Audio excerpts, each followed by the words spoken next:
도대체 얼마나 더 가야 합니까? 라는 제목으로 말씀 증거합니다. 도대체 얼마나 더 가야 합니까?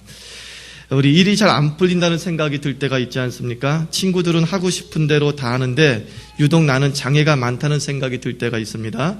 남들은 쉽게 대학 가고 막 취직 하는데 나는 재수 없이 재수만 하고 정시 코스로 제대로 들어간 적이 한 번도 없다고 생각하면서 화날 때가 있습니다. 남들은 쉽게 결혼 잘만 하는데 나는 꽃을 트럭으로 갖다 바치고 코피 터지면서 집까지 바래다 주었음에도 불구하고 돌아오는 것은 바람밖에 없다. 그러니까 내 인생을 한마디로 표현하면 겨우겨우의 인생이에요. 겨우 대학 들어가고 겨우 취직하고 겨우 승진하고 겨우 결혼하고 겨우겨우 애를 낳고 또 겨우겨우 애 키우면서 겨우겨우 사는 것. 그러니까 살면 살수록 꿈과 멀어지는 것 같은 느낌이 들 때가 있습니다. 이렇게 살다가 언제 비전을 이룰까 걱정이 되기도 합니다. 하나님께 얘기하죠. 하나님, 이 길 너무 멀잖아요. 끝이 너무도 보이지 않습니다. 라고 말할 수밖에 없습니다. 한탄하고 싶습니다. 그런데 성경은 이렇게 얘기합니다. 먼 길은 하나님이 주신 것이다 라고 말합니다. 우리가 이 길은 너무 멀잖아요 말하고 있을 때 그 먼 길은 하나님이 주신 것이다 라는 것입니다. 꿈으로 향하는 길이 너무 멀다고 느껴질 때마다 우리가 기억해야 될 것 세 가지가 있습니다. 첫 번째가 뭐냐면은 먼 길이 아니라 맞는 길이다라는 의식을 갖고 있어야 됩니다. 먼 길이 아니라 맞는 길이라. 왜 하나님께서는 해변을 따라가는 가까운 길로 인도하지 않고 광야라고 하는 먼 길로 인도했습니까? 17절에 그 답이 있죠. 바로가 백성을 보낸 후에 블레셋 사람의 땅의 길은 가까울지라도 하나님이 그들을 그 길로 인도하지 아니하셨으니 이는 하나님이 말씀하시기를 이 백성이 전쟁을 보면 뉘우쳐 애굽으로 돌아갈까 하셨습니다. 17절에 그 답이 있죠. 이 백성이 전쟁을 보면 뉘우쳐 애굽으로 돌아갈까 생각했다는 것입니다. 하나님은 이스라엘의 근성을 누구보다 잘 아셨어요. 수백 년 노예 생활로 인해서 노예 근성이 몸에 배어 있습니다. 전투 경험도 없습니다. 조직력도 없습니다. 장군도 없는 무력자 집단이었습니다. 이런 무력자 집단이 강력한 블레셋 군대를 만나면 싸우다가 몇 명이 죽어나가게 되겠죠. 죽은 것으로 끝나면 좋은데 순식간에 집단이 와야 되고 그리고 징글징글했던 그 애굽으로 다시 돌아가겠다라고 하는 마음이 생기게 될 것을 우리 하나님이 아셨다는 것입니다. 우리가 분명히 기억해야 될 것은 빠른 길이지만 감당할 수 없는 길이 있다는 것입니다. 이것은 참 빠른 길이에요. 그러나 우리가 감당할 수 없는 길이 있습니다. 제 친구 중에 집안이 아주 좋은 녀석이 한 명 있었습니다. 20살 때부터, 제가 86학번이니까 86년도죠. 대학 시절 때부터 아버지 돈으로 사업을 했습니다. 그리고 학교에 자동차도 몰고 다녔습니다. 제가 86년 당시는 교수들조차도 차가 거의 없었습니다. 그러니까 총장, 학장, 학생처장 이 정도 사람만 차를 몰고 다닐 정도로 차가 희귀했던 시절이었습니다. 근데 이 학생 20살짜리가 차를 몰고 다니니까 얼마나 부러움의 대상이 되겠습니까? 또 사업 때문에 대전을 간다고 대리 출석해달라고 할 정도였습니다. 학교도 별로 출석 못했습니다. 그러니까 우리는 보기에 잘 나간다 생각했습니다. 20살 때부터 사업하고 차 몰고 다니고 정말 잘 나간다고 생각했습니다. 대학 졸업한 다음에 제 친구 2명이 그 친구 회사에 취직을 했습니다.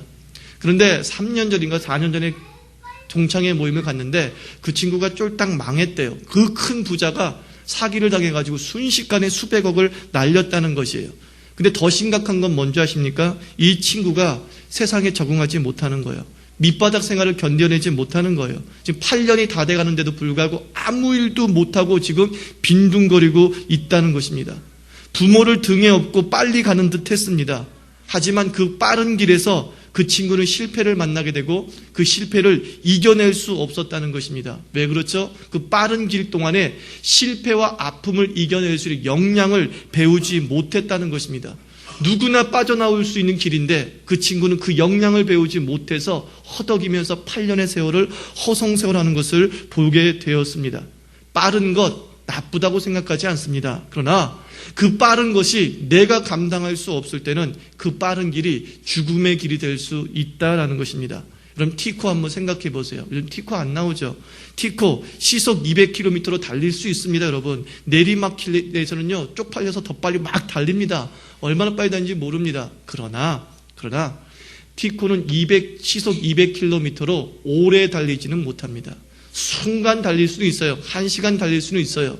그러나 200km로 1000km를 달려라, 10,000km를 달려라, 그러면 달리지 못합니다. 왜? 엔진의 과부하가 걸리기 때문에 속도를 감당하지 못합니다. 우리들도 마찬가지입니다. 여러분 인생에서 빨리 갈 수도 있을 겁니다. 그러나 여러분의 용량이 티코의 용량에 불과하다고 한다면 오래가지 못해서 망가집니다. 오래가지 못해서 퍼집니다. 그러면서 그 실패의 늪에서 헤어나오지 못하고 평생을 백수처럼, 평생을 논팽이처럼 살 수 있음을 성경이 우리에게 가르쳐주고 있습니다. 믿음의 용량이 부족한 가운데 성공 가도를 달리면 그 성공은 반드시 문제를 터뜨리고 만다는 것입니다. 나를 교만하게 만들든지 아니면 성적인 타락에 빠지게 하든지 둘 중에 하나라는 것입니다. 미국의 교포교회 가면, 저도 파라과이에서 교포교회를 섬겼지만 교포사회가 다 그런 건 아니지만 교포사회에서 이렇게 쉽게 이민 생활에 정착을 해서 수백만 달러를 번 그런 분들이 계십니다. 번 그런 분들이 계시는데 그런 사람들의 공통된 특징이 뭔지 아십니까? 남자들이 다 바람을 핍니다. 믿음이 없는 가운데 일단 돈만 벌어보자, 여기서 잘 정착하자라고 하면서 열심히 살았어요. 열심히 살아서 돈을 벌었어요. 아내가 그렇게 원했던 수백만 달러를 벌어다 줬어요. 그 다음에 그 가정에 닥치는 환란은 남자의 바람으로 말미암아, 여자에 대한 관심으로 말미암아 풍비박산이 나고 말더라는 것입니다. 믿음과 신앙의 수준이 없는 가운데 빠른 길은 우리를 멸망의 길로 넘어뜨립니다. 여러분 삶 속에서 20살 때 뭔가 이루기를 바라죠. 그래요, 이루세요. 그러나 만약 하나님께서 내 삶에 그것을 더디 준다고 한다면 원망하지 마십시오. 나를 더 큰 용량으로 만드시기 위한 하나님의 수수님을 기억하면서 수용하는 자세가 필요하다는 것입니다. 시편 103편 4절 말씀, 하나님은 우리의 체질을 아신다라고 했습니다. 무슨 뜻입니까? 하나님은 우리에게 빠른 길을 주시는 분이 아니에요. 그렇다고 하나님은 우리에게 먼 길을 주시는 분도 아닙니다. 하나님은 우리에게 맞는 길을 주시는 거예요. 먼 길도 아니고 빠른 길도 아니고 맞는 길. 이게 중요한 거예요. 여러분 기도할 때 빠른 길을 달라고 기도하지도 마시고요, 먼 길을 달라고 기도하지도 마세요. 내게 맞는 길을 주시옵소서. 내게 맞는 길을 주시옵소서. 나에게 적합한 길을 주시는 분, 그게 바로 우리 하나님이시다라는 것입니다. 고린도전서 10장 13절, 사람이 감당할 시험 밖에는 너희가에게 당한 것이 없나니 오직 하나님은 미쁘사 너희가 감당치 못할 시험 당함을 허락하지 아니하시고 시험 당할 쯤에 또한 피할 길을 내사 너희로 능히 감당하게 하시느니라. 내 믿음의 용량을 초과하는 길은 주시지 않는다라는 것입니다. 그러므로 지금까지 걸었던, 그리고 지금 걷고 있는 길을 어떤 길이라고 생각해야 됩니까? 나에게 맞는 길이다라고 생각하라고요. 기도할 때 억울해요 라고 기도하지 마시고요, 그냥 맞는 길입니다라고는 수용, 이것이 바로 또 다른 믿음의 모습이라는 것입니다. 저는 과거를 후회하지 않겠다고 결심했습니다. 왜 그런지 아십니까? 과거는 후회의 주제가 아니에요. 과거는 회개의 주제예요. 회개의 주제. 과거는 회개하십시오. 수많은 죄악 덩어리를 놓고 회개하는 것이지, 내가 이렇게 잘못 살았어, 내가 저렇게 잘못 살았어 한다고 해서 과거가 바뀌는 것은 아닙니다. 그런데요, 이 과거의 후회가 우리 인생을 바꿔주진 못하지만 과거에 대한 회개는 우리의 인생을 바꿔주는 것입니다. 과거의 모든 허물과 잘못들을 주님께 내어놓고 가슴을 치면요, 그 회개가 우리의 미래를 바꾸고 우리의 현재를 바꾸는 주님의 거룩의 능력으로 우리에게 다가서게 된다는 것입니다. 후회하지 마시고 회개하는 인생 되시기를 바랍니다. 우리 젊은이들인데 결혼도 마찬가지죠. 결혼 정년기가 몇 살이라고 생각하십니까? 일반적으로 남자는 29살, 여자는 26살 또는 27살이다라고 말합니다. 근데 우리가 결혼 정년기를 넘어버리면 막 초조해집니다. 막 이러다 예수님 재림하는 거 아닌가 막 걱정되기도 합니다. 지금 결혼해보고 천국 가봐야 될 텐데 막 이런 생각이 듭니다. 결혼 정년기의 단어적 의미가 뭡니까? 결혼하기에 알맞은 때, 이게 결혼 정년기 아닙니까? 결혼하기에 딱 알맞은 때는 누가 결정하는 겁니까? 사회가 결정합니까? 아니죠. 내가 결정하는 겁니까? 아니죠. 하나님이 결정합니다. 하나님께서 아담을 만드셨습니다. 아담을 만드신 다음에 아담 보고 뭐라 그랬어요? 보시기에 좋았더라 라고 했어요. 근데 아담 홀로 지내게 놔뒀어요. 근데 시간이 지나면 지날수록 아담이 혼자 있는 게 보시기에 너무 좋지 않았다라고 생각했습니다. 그래서 누구를 만들어줬죠? 하와를 만들어줬어요. 아담이 여자 좀 줘요 그래가지고 여자 준 거 아니에요. 하나님 보시기에 좋지 않다. 홀로 있는 게 보시기에 좋지 않다라고 하니까 하나님께서 결혼시켜 주더라는 것입니다. 그러면 결혼 못하고 있는 사람을 좀 불쌍하게 쳐다보는 것은 하나님의 계획에 대한 모욕입니다. 하나님이 그 사람 30 넘게 배우자 주시지 않는 것은 보시기에 좋기 때문이에요. 그렇게 생각을 해야 됩니다. 그리고 자기 삶에 대해서 자부심을 가지고 살아야 되는데 왜 이렇게 30만 넘으면 초조해집니까? 인생의 낙오자처럼 생각하냐는 것이에요. 나는 누구 보기에 좋다? 하나님 보시기에 좋다. 30살 넘은 사람만 따라하세요. 나는 자기 나이 속이지 마시고요. 따라하세요. 나는 하나님 보시기에 좋다. 그래서 노총각, 노처녀라는 것이에요. 그래서 조금만 빨리 결혼하고 싶으면 기도 제목 바꾸면 되잖아요. 하나님 잘못 보셨어요. 저 꾀제제예요. 저 비듬투성이에요. 기도 제목 바꾸면 또 어떻게 되겠습니까? 하나님 좋은 배우자를 주실 수 있어요. 제가 말하고자 핵심이 뭔지 말씀이 아시겠죠? 내가 지금 걸어가고 가는 길에 대한 하나님에 대한 신뢰입니다. 맞는 길이다. 먼 길도 아니고 빠른 길도 아니고 맞는 길이다라는 그 의식이 우리로 하여금 목적지로 도달하게 만드는 은혜를 주신다는 것입니다. 신명기 28장 5절 말씀. 주께서 40년 동안 너희를 인도하여 광야를 동행케 하셨거니와 너의 몸에 옷이 낡지 아니하였고 너의 발에 신이 헤어지지 아니하였다. 몇 년 동안 광야 생활했대요? 40년 동안. 아주 먼 길이었어요. 아주 먼 길인데 기적이 벌어졌어요. 옷이 헤어지지 아니하고 신이 헤어지지 아니하고 옷이 낡지 않았다 그랬습니다. 무슨 뜻입니까? 먼 길이라고 한다면 먼 길에 맞는 능력을 주신다는 거예요. 그냥 혼자 먼 길 가라라고 하는 것이 아니라 먼 길에 맞는 의복과 먼 길에 맞는 모든 도구들을 챙겨 주신다는 겁니다. 그래서 가게 만든다는 것이에요. 그래서 누구도 감당할 수 없는 먼 길이 없어요. 먼 길이 우리를 죽이는 것이 아니라 감당할 수 없는 길이 우리를 죽이는 것입니다. 먼 길이 우리를 초조하게 만드는 것이 아니라 감당할 수 없는 길이 우리를 스트레스 받게 만드는 것이에요. 근데 우리는 감당할 수 없어도 빠른 길만 달라고 그러는 거예요. 그러니까 우리 인생에서 좌절과 혼란이 가중되어지는 것입니다.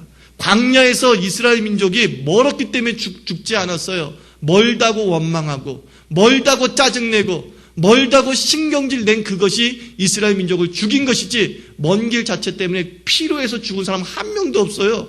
고단해서 죽은 사람 한 명도 없다는 것입니다. 그리고 다시 한번 기억하십시오. 내 인생이 멀다고 느껴질 때마다 다시 되뇌십시오. 맞는 길이야. 또 멀다고 느낄 때마다 이렇게 얘기하십시오. 하나님 감당할 힘을 주십시오. 그러면 넉넉히 걸어갈 수 있다는 것입니다. 두 번째, 우리가 꿈으로 향하는 길이 너무 멀다고 느낄 때는 확신을 주는 과거를 붙잡으라는 것입니다. 확신을 주는 과거를 붙잡으라. 참 재밌는 말씀이 있습니다. 19절 말씀 보면 모세가 요셉의 해고를 취하였으니 이는 요셉이 이스라엘 자손으로 단단히 맹세케 하여 이르기를 하나님이 필연 너희를 권고하시리니 너희는 나의 해고를 여기서 가지고 나가라 하였음이었더라 얘기합니다. 지금 탈출하기도 바쁜데도 불구하고 모세는 요셉의 400년 전에 죽은 요셉의 해고를 취해서 가지고 나갔어요. 요셉이 이스라엘에게 유언을 남겼습니다. 반드시 너희는 애굽에서 나가게 될 것이다. 나가게 될 때 내 유고를 꼭 가지고 나가기를 바란다고 유언을 남겼다고요.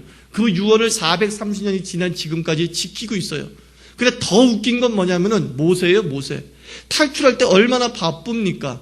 또 요셉의 해골이 어디 숨겨져 있는지 어떻게 알아요? 그죠? 그 찾기도 얼마나 시간이 많이 걸렸겠습니까? 근데 반드시 찾아서 요셉의 해골을 가지고 나갔어요.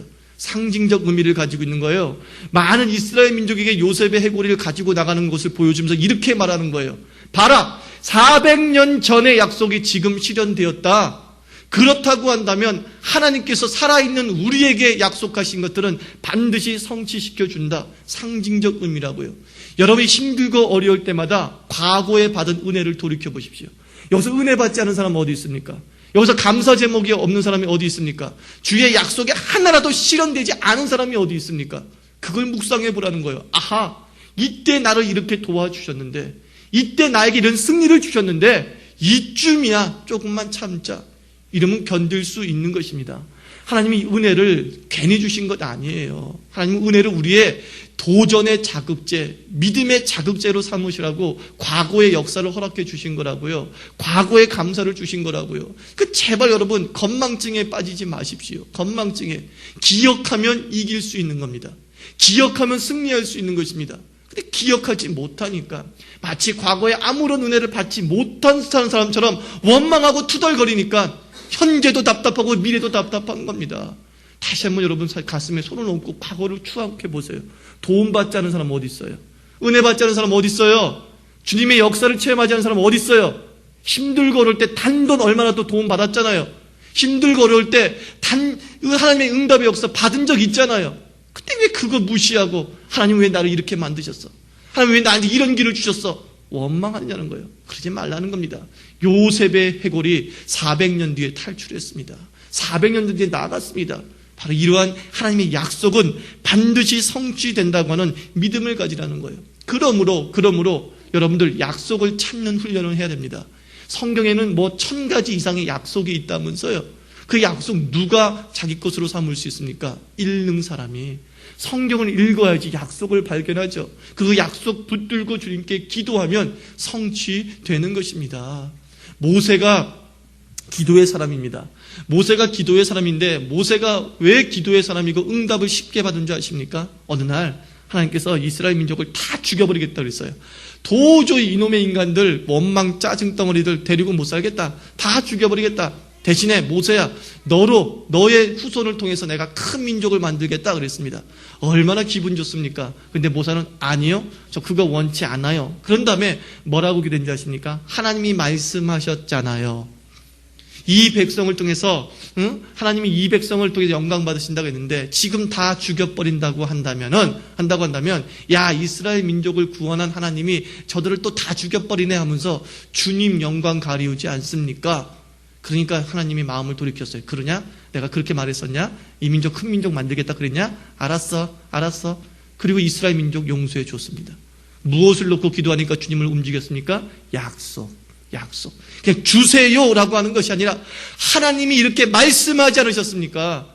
그 약속 놓고 기도하면 하나님 꿈쩍도 못해요. 꼼짝마예요. 항복합니다. 그랬냐? 왜? 하나님은 변개치 않으신 분이요. 하나님이 시건치 않으하는 분이라고 이사야서에 기록되어져 있기 때문에 그렇습니다. 힘듭니까? 그땐 약속을 찾아보세요. 약속 찾고서 기도하는 겁니다. 그러면 그 길이 단축되어지는 것입니다. 약속 놓고 기도하면 먼 길이 어느 순간 가장 적합할 뿐만 아니라 뒤를 돌아보니까 가장 빠른 길이었다라고 말하는 그런 은혜를 누리게 되게 됩니다. 여러분의 삶 속에서 과거를 묵상하고 또 말씀을 통해서 약속을 묵상함을 통해서 여러분의 길을 하나님의 은혜에 맞는 길로 만들어 나가는 지혜로운 그리스도인 되기를 바랍니다. 마지막으로 여러분들의 삶에서 꿈으로 향하는 길이 너무 멀다고 느껴질 때는 방향을 점검하십시오. 여러분 땀 흘리면서 불이 나게 달려왔는데 지옥이다. 이처럼 황당한 경우가 어디 있습니까? 열심히 살았어요. 열심히 살았는데 지옥 가는 길이었습니다. 이것처럼 불행한 길이 어디 있습니까? 이 길 따라가면 서울입니다 라고 말하는 사람이 있습니다. 어떤 사람은 손가락으로 북쪽을 가리키면서 이 방향으로만 가면은 서울입니다 라고 말합니다. 여러분 어느 사람의 말을 들으면 서울로 갈 수 있겠습니까? 길 따라가는 사람이 서울 갈 수 있겠습니까? 방향 따라가는 사람이 서울 갈 수 있겠습니까? 길 따라서는요 절대로 서울 못 갑니다. 왜? 길은 한 길만 있는 게 아니거든요. 지금은 한 길이야. 근데 출발해서 갔더니만 대구 나오죠. 갈림길 나옵니다. 대전 나오죠. 또 갈림길 나옵니다. 수많은 갈림길이 길에 존재하고 있습니다. 길 따라서는 절대로 갈 수 없습니다. 왜 이 말씀 드린지 아십니까? 이스라엘 민족이 갔던 길은 광야길이었어요. 광야는 무슨 뜻이냐면 길이 없는 지역. 그게 광야예요. 광야는 길이 없어요. 길이. 오늘 어떤 사람이 걸어갔으면 그 밤에 또 바람이 불어가지고 흙먼지로 다 덮여버려요. 길이 사라지는 것입니다. 그래서 광야는 어떻게 통과하냐면은 방향 보고 통과하는 것이 바로 광야예요. 근데 하나님께서 그 방향으로 무엇을 제시했습니까? 21절 여호와께서 그들 앞에서 행하사 낮에는 구름 기둥으로 그들의 길을 인도하시고 밤에는 불 기둥으로 그들에게 비치사 주야로 진행하게 하시니라. 이스라엘 민족은 길 따라간 인생이 아니라 방향 따라간 인생이에요. 주의 말씀의 불기둥의 방향을 가는 대로 따라가니까 목적지에 도달하게 되더라는 것입니다. 먼 길인가 빠른 길인가 속도가 중요한 게 아닙니다. 제대로 가고 있는가, 방향이 중요합니다. 제대로 가고 있는가. 이 방향대로 가면 반드시 목적지에 도달합니다. 그래서 방향을 주시는 하나님은 그의 백성에게 길을 만들 능력을 주시는 거예요. 여러분 이런 기도 많이 하죠. 형통케 하옵소서, 형통케 하옵소서. 이 형통의 히브리 단어가 무슨 뜻인 줄 아십니까? 우리 형통 그러면은 고속도로처럼 쫙 뚫린 길을 형통이라고 생각하는데 천만의 말씀이에요. 히브리어로 형통이란 단어는 바위를 뚫고 지나가다 이런 뜻을 가지고 있는 거예요. 바위를 뚫고 지나가다. 그게 형통이에요. 우리 인생에 바위란 장애가 있다라는 것입니다. 우리 인생에 거대한 산이 존재한다는 것입니다. 근데 하나님이 어떻게 만드신다는 거예요? 터널 뚫어주신다는 거예요. 터널. 장애를 없게 만드시는 것이 아니라, 산이 없게 만드시는 것이 아니라, 바위를 없는 사막과 같은 길을 만드시는 것이 아니라, 산도 존재하고 바위도 존재하는 그런 곳이지만 너희에게 무엇을 주시겠다는 거예요? 불도저 주시겠다는 거예요. 굴삭기 주시겠다는 거예요. 그래서 뚫고 지나가라는 것입니다. 뚫고 지나가라. 하나님은 우리를 이렇게 만드시는 거예요. 하나님은 우리를 폐인 만드시지 않습니다. 하나님 우리를 로봇으로 만드시지 않습니다. 모든 것을 뚫고 지나갈 수 있는 능력 있는 존재로 만들어 주신다는 겁니다. 그러므로 중요한 게 뭐예요? 방향이에요. 방향만 제대로 가서 바위가 있으면 이게 맞는 길이면 뚫을 수 있는 거예요. 그게 맞는 길이면 산에다 터널 만들 수 있는 것입니다. 항상 물어보세요. 하나님 왜 나에게 산을 주셨어요? 라고 먼저 묻지 마시고 이 산 지나가야 되는 겁니까? 물어보시라고요. 왜 내게 바위를 주셨어요? 그러지 마시고 이 바위 지나가야 되는 겁니까? 그때 지나가야 되는 것이다 라고 하면 지나가십시오. 어떻게? 뚫고 지나가십시오. 근데 뚫고 지나갈 수 있다고요? 있다고요. 형통이 바로 그런 은혜라는 것입니다. 그러므로 방향이 중요합니다. 제대로 가고만 있으면 장벽은 장벽의 기능을 상실하는 것입니다. 도리어 나의 영적인 굴착 능력을 테스트할 실험 대상에 불과한 거예요. 아, 내 믿음이 이렇게 크구나. 아, 내 기도의 능력이 이렇게 크구나. 야, 우리 하나님이 이렇게 전능하시구나. 체험하는 겁니다. 체험하는 것. 하나님께서 예수님이 이런 말씀했어요. 내가 너희에게 뱀과 전갈을 밟는 권세를 주었다 그랬습니다. 뱀과 전갈은 독성이 강한 동물입니다. 뱀과 전갈을 밟아도 절대로 너희가 죽지 않을 것이라고 주님께서 말씀했습니다. 그런데 여러분 뱀과 전갈을 밟아본 적이 있습니까? 누구도 밟아본 적 없어요. 왜요? 무서우니까. 밟아보면 알아요. 밟아보면 뱀과 전갈을 밟을 권세를 하나님이 주셨는지 안 주셨는지 알아요. 실제로 뱀과 전갈을 밟으라는 얘기가 아니죠. 뱀 같은 마귀의 세력, 전갈 같은 마귀의 세력이 있는데 이거 무서워하지 말고 지나가버리라는 거예요. 한번 가버리면 하나님이 말씀하신 것이 얼마나 진실인지 알 수 있다는 거예요. 근데 우리는 주님의 말씀의 진실성을 그냥 탁상에서 결정짓죠. 아, 이거는 그냥 피할 길, 요 말씀대로 안 살아도 되는 것라고 얘기하니까 우리 삶에 간증이 없는 거예요. 간증이. 그리스도인이 되었으면 간증이 있어야 되잖아요. 우리 이번 주간에 저녁 예배 때 누가 간증하겠습니다 그랬을 때 간증할 사람이 너무 많아가지고 목사가 뽑을 때 좀 힘들어야 되잖아요. 그런데 간증할 사람을 뽑기 너무 어려운 거야. 한 명도 없어서. 자, 한번 생각해 보세요. 간증이 있을 거예요? 그래서 겨우 간증을 만들어내가지고 한다면 이거 참 비극이 어디 있습니까? 우리 그리스도인은 간증이 있어야 됩니다. 어떨 때 간증이 있습니까? 말씀 부여잡고 방향만 잡으면 돼요. 제대로 나가기만 하면 간증 있는 삶이 넘치게 될 줄 믿습니다. 말씀을 맺겠습니다. 우리 삶에서 끝이 안 보이는 길을 걸어갈 때가 있습니다. 너무 멀다고 생각될 때가 있습니다. 그때마다 우리 세 가지 점검하십시오. 첫 번째가 뭡니까? 나에게 딱 맞는 길을 주신다. 두 번째 무엇입니까? 과거의 은혜를 묵상하고 약속을 붙잡으십시오. 세 번째가 뭡니까? 방향 점검하십시오. 내가 제대로 가고 있는가? 이것만 점검하면 먼 길은 나에게 가장 딱 맞는 길이 되는 놀라운 역사를 체험할 줄 믿습니다. 자, 합심해서 기도하겠습니다. 하나님 아버지, 내 자신 멀다고 투덜거린 것 용서하시옵시고 내게 주어진 이 길을 제대로 걸어갈 수 있고 온전히 걸어갈 수 있는 그리스도 되게 달라고 합심해서 기도하겠습니다. 하나님 아버지, 주여 은혜와 은총의 능력 베풀어 주시옵소서. 아버지, 도대체 멀다고 느껴지는 길을 걸어갈 때가 있습니다. 너무 멀어서 아버지 힘들고 어려울 때도 있습니다만은 하나님 아버지 크신 은혜와 은총의 능력 베풀어 주시어서 아버지 소망의 능력을 맛보게 하여 주시고 영광의 능력을 맛볼 수 있도록 축복하여 주시기를 간절히 소원하고 원합니다. 아버지 하나님이여, 하나님 아버지여, 참으로 불만 불평 품지 아니하게 하여 주시기를 원합니다. 내게 가장 맞는 길이라는 생각을 가지면서 여유와 아버지 배포를 가지고 살아갈 수 있도록 도와주시기를 주의 이름으로 간절히 소원하옵고 원하옵나이다. 아버지, 그래서 승리의 길을 걸어갈 수 있도록 도와주시고 생명의 길을 걸어갈 수 있는 그리스도인 되어줄 수 있도록 하나님도 오시고 인치시고 인도하여 주시옵소서. 오늘도 주님의 백성들 한 명 한 명 붙잡아 주시어서 소망의 길을 걸어갈 수 있도록 도우시기를 원합니다. 아버지, 맞는 길에 의식을 갖게 하시고 제대로 걸어가게 하여 주시고 약속 붙잡고서 아버지 주님의 은혜를 주장하는 그리스도인들 되어줄 수 있도록 하나님 아버지 함께 하시고 지키시고 보호하시고 축복하여 주시옵소서. 하나님 아버지, 우리에게 주어진 길은 먼 길도 아니고 빠른 길도 아니고 맞는 길이요 가장 적합한 길입니다. 하나님을 원망하지 않냐고 주님의 뜻을 수용함을 통하여서 산도 뚫고 나가고 바위도 뚫고 나가는 권세 있는 그리스도인 될 수 있도록 도우시옵시고 우리 삶에 간증이 넘치는 자 됨으로 말미암아 하나님을 더 능력 있게 드러낼 수 있는 그리스도인 되게 하여 주시옵소서. 예수님의 이름으로 기도드리옵나이다. 아멘.